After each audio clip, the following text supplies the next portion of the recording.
Hi, in this video we are going to analyze OET listening part B. So first let's have an understanding of the format of part B.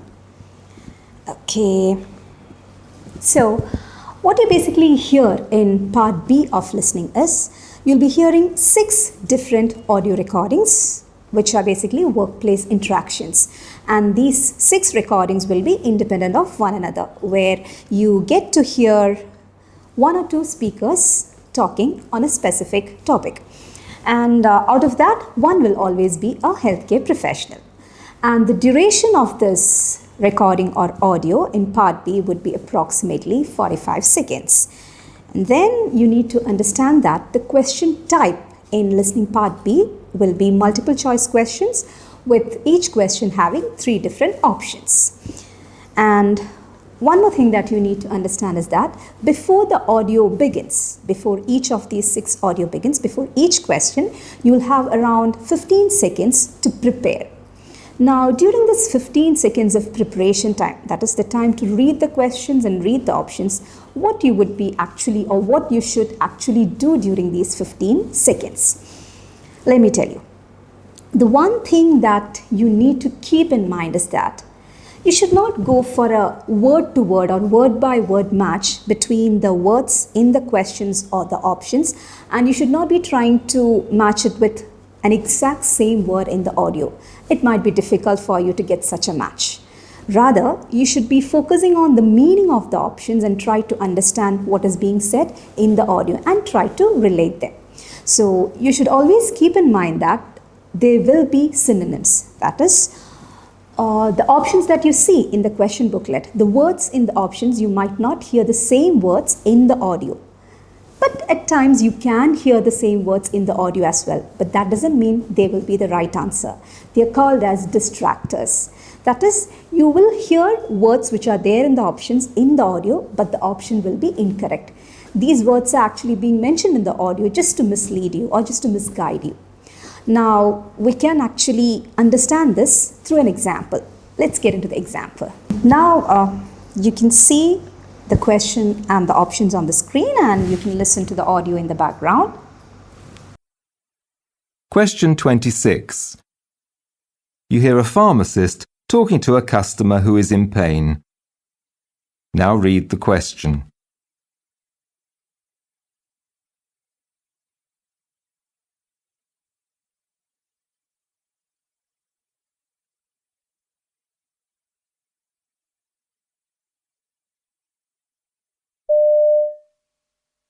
Good morning. Can I help you?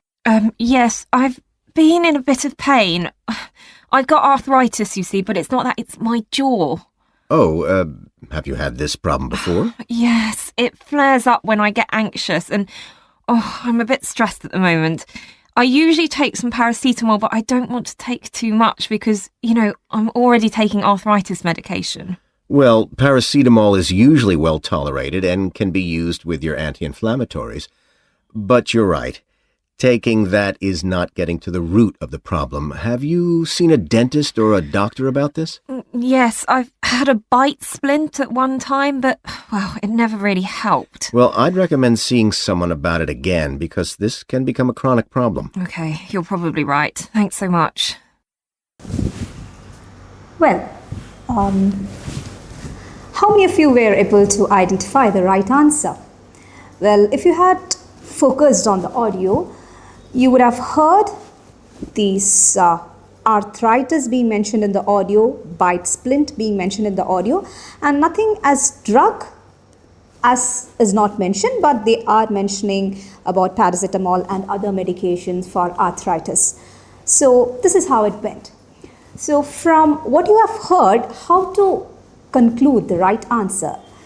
Let me tell you how to do that. Now let's get into a detailed analysis. So here you can see the transcript of the audio that you have heard on the left side, and you can see the question and the options here on the right side. Now let's listen to the audio once again. You hear a pharmacist talking to a customer who is in pain. Now read the question.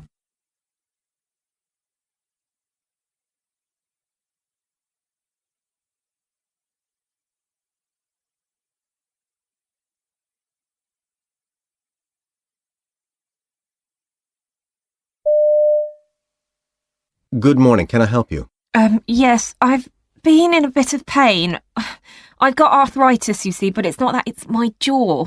Oh, have you had this problem before? Yes, it flares up when I get anxious and, I'm a bit stressed at the moment.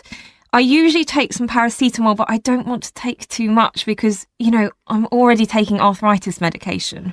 Well, paracetamol is usually well tolerated and can be used with your anti-inflammatories. But you're right. Taking that is not getting to the root of the problem. Have you seen a dentist or a doctor about this? Yes, I've had a bite splint at one time, but, it never really helped. Well, I'd recommend seeing someone about it again because this can become a chronic problem. Okay, you're probably right. Thanks so much. Okay, now when we reanalyzed it, what did we understand? That is, the word from option A, arthritis, we have heard it in the audio, but what actually is being said about arthritis?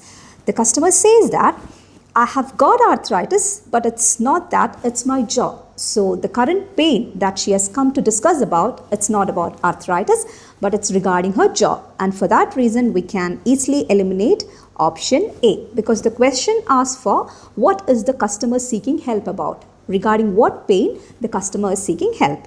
And the patient here says that I have arthritis, but it's not that, it's my jaw. So for that reason, we can eliminate option A, which says about arthritic pain. Now, the next point. Then the customer says that I usually take paracetamol, but I don't want to take too much because, I'm already taking arthritis medication, which shows that she's a bit confused regarding the usage of medications, because she says that I don't want to take too much of paracetamol because she's already taking medications for arthritis. So she's a bit confused about any interaction that the drug might cause, even though it's not specifically mentioned.